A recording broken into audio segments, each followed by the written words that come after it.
Okay, it's April the 6th, 2019.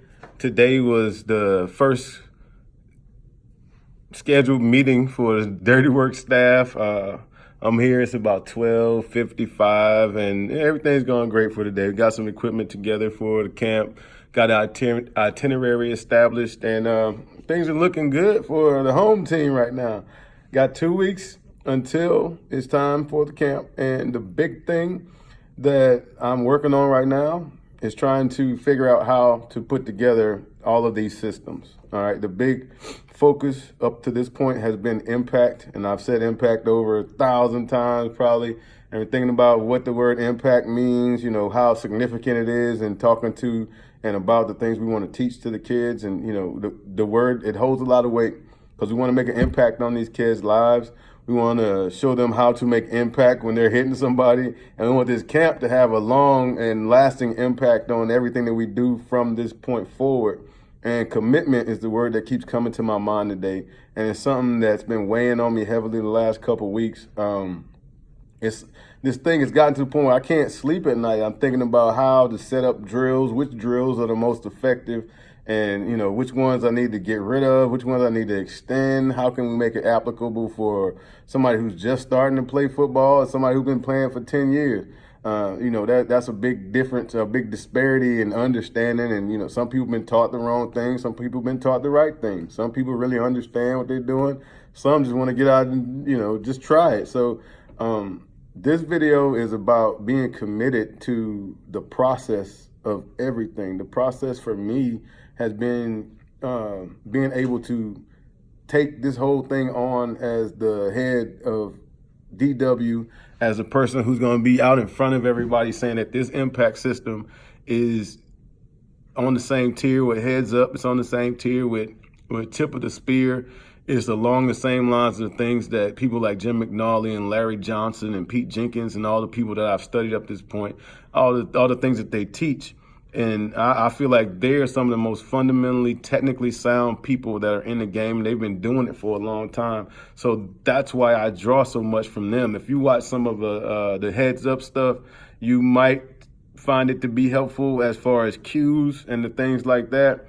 But some of the things that I want to add to it are just those small little parts that nobody really touches because you want to get to the end so fast. Everybody wants them to track. They want them to go wrap somebody up.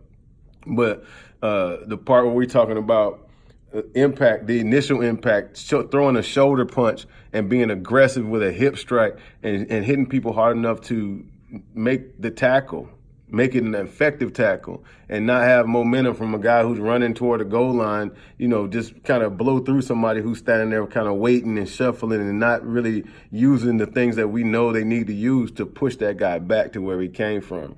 So my big onus, the biggest thing that's been worrying me, or not worrying me, but was making me stay up and try to find better and easier ways to teach it, the big thing that stands out is how to keep guys aggressive through a tackle as they're approaching.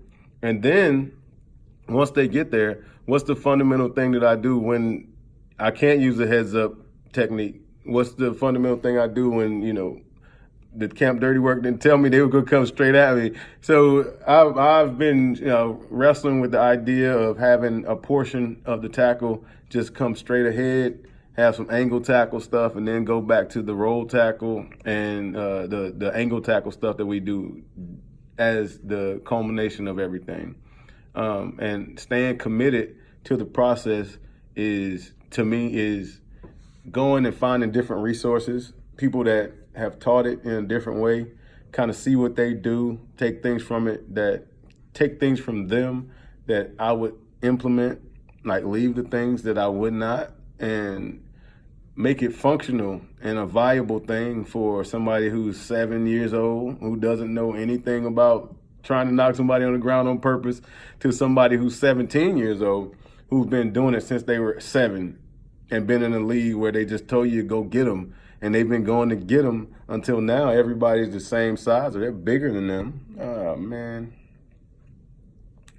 Phone almost died, but anyhow, they're bigger than them. So the commitment comes into continuing to find tackle systems, continuing to watch video on how people teach tackling, how people teach blocking, the fundamental techniques that they use at the initiation of contact, that point of contact at the line of scrimmage where offensive linemen hit defensive linemen, like that. Normally, that's not where the concussions occur anyway, because there's not enough distance and everybody's looking at everybody. So it's kind of that hesitation of, I got to figure out which way this guy's going before I hit him anyway. So, it's a collision, and there's really some big collisions that occur in there, but you don't find a whole lot of headbutting going on anymore because we just don't play the game like that anymore. So all this zone blocking and people trying to fool your eyes with the zone read, you got to play a little bit slower and not as aggressive up the field as a defensive lineman because you create those holes for the offense. And as an offensive guy, you got these guys behind you that are phenomenal athletes, and basically you're just trying to find somebody to dance with up front. Unless you're coming straight ahead and it's one of those, got to go get it times, you're not really firing off into anybody. But don't get me wrong, the aggression at the point of contact, the finish that these guys are using, it can create, explosive plays from a play that probably is meant to get 3 or 4 yards. Explosive plays because you got guys that are being thrown out of position, and you got guys that, when they run up the field, you kind of just letting them go, so you got an extra blocker that's added on to the count because you're not really having to worry about that guy who ran himself out of the play. So being committed to finding a sound source of information to build this maximum impact technique system has been something that's kept me going these last couple months. And up until the 20th of April, I'm going to be finding as much as I can on concussion awareness. We're going to be working with an athletic trainer who has gained all types of athletic accolades from the people that he's worked with. We're going to be working with a occupational therapist who is bringing a whole grandiose wealth of knowledge about how to work with people who suffer traumatic brain injuries. And we've got information from the people that work with our sports injury cases here in the Lowcountry at the Medical University of South Carolina. We have the return to play protocol that they use. We have the baseline testing stuff that they use. And that's what we're going to be giving. That's the information that we're going to be giving to the parents when they come while we're teaching the kids how to hit. And at the end, we're going to bring everybody back together. And we're going to make sure that this is a holistic approach. Everybody gets something from this. And we don't want anyone to leave still questioning whether or not the sport of football can be played at a fast and aggressive level and not put you in that same bad situation as it was prior to you coming to Camp DirtyWork in 2019. So the commitment level from me, I guarantee you is there. The commitment level from the staff and everybody involved, I guarantee you is there. We're looking for a commitment from you. What are you committed to? Are you committed to being the best player that you can be? Are you committed to putting your child or your significant other in a position where they can play the sport at a high level and be effective, but still have a reference base to how to play the game and not come back with that same rate of injury that we had before? And if we get hurt, it's part of the sport. It's part of athletics. It's part of life. People get concussions just walking down the street. We got kids that get concussions in the classroom because they're, horse playing around. So it's not something that you should be fearful of, but you should be cautious about it, and you should be equipped to handle the situation, whatever it may be that comes across. So for football players, the level of commitment comes from you. You guys have to come to camps like Camp DirtyWork. You have to watch videos like Tip of the Spear. You have to, make the effort to go out and practice these things on a consistent basis. You can't be off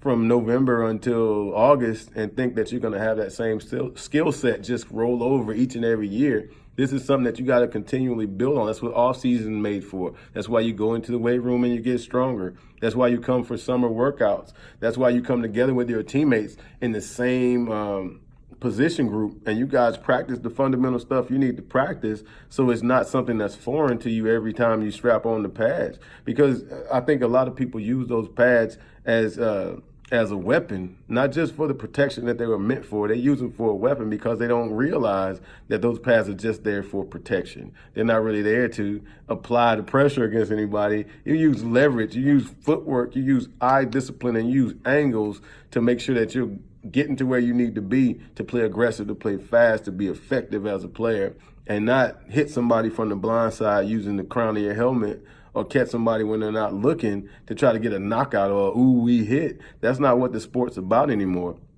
And even when it was, those people were still labeled dirty players. So don't think because you got a ooh hit or somebody got knocked out and you caught them on the blind side, that makes you an awesome player. That just means you caught somebody blind side. Guess what? Somebody gonna catch you too. It happens. That's part of the sport. If you're in a collision sport, you're in a contact sport. If you're a cyclist, you can get hit from the blind side. You might get hit by one of those taxis that's trying to keep up with you. You might, slide off the rail. But that's neither here nor there. We're not gonna worry about that right now. What we want to talk about is the full commitment of you guys to being the best player that you can be. We've said it before and we'll continue to say it. You don't do great things to be great. I will say that once again. You do not do great things to be great.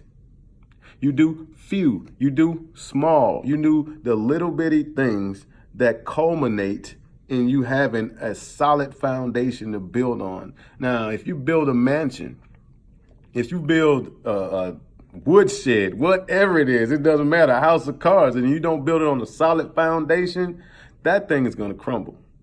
And all your efforts that you put into it will go by the wayside because you didn't take the time to build a solid foundation. And when you build a solid foundation, and you know it's a solid foundation because you put in the work, that gives you hope. And you know what hope does? When you have hope in the future, that gives you faith in the present. Faith, finding answers in the heart. When you have faith in the present and hope in the future, that gives you a completely solid past. And I'm going to break that down for you just a little bit. You put hope out in the future. It's all the way out there. So you work hard right now. And you have faith. You have complete faith. You find those answers in your heart about what it is you're doing and why you are doing it. That makes you work harder to build that foundation right now. You have the faith to know that the stuff that I'm building right now, the things that I'm doing right now, I'm going to be able to stand on. And when I look back at the things that I did when I had all that faith right then, and that hope was out there in the future, when I get a chance to look back, I'm going to be right there. I'm going to have that same faith. I'm going to have realized that hope, and I have gained everything that I set out to gain because I kept the faith. When you keep the faith, understand that's commitment. Bring it all the way back around full circle. We went from A to B, C to D, D to Z. Now, that commitment that it took to say, okay, I'm going to this camp in the spring. I'm going to be there for off-season workouts. I'm going to be there for summer 7-on-7s. I'm going to be there for summer workouts. I'm going to be there when we call a meeting. I'm going to be there for my people. That's the commitment, okay? And when you're committed, commitment leads to hope. Hope in the future gives you faith in the present. Faith in the present with hope in the future, man, it ensures that you build a strong foundation that's going to give you a solid past. And when you look back on it, you're going to know you did all the right things to make sure that you got where you were trying to go. I hope you guys have an awesome Saturday, and I'm looking forward to seeing you on April the 20th at Somerville, on April the 20th at Northwood Academy here in Somerville, South Carolina for the 3rd annual Camp DirtyWork. Are you ready? I am. Leave your mark.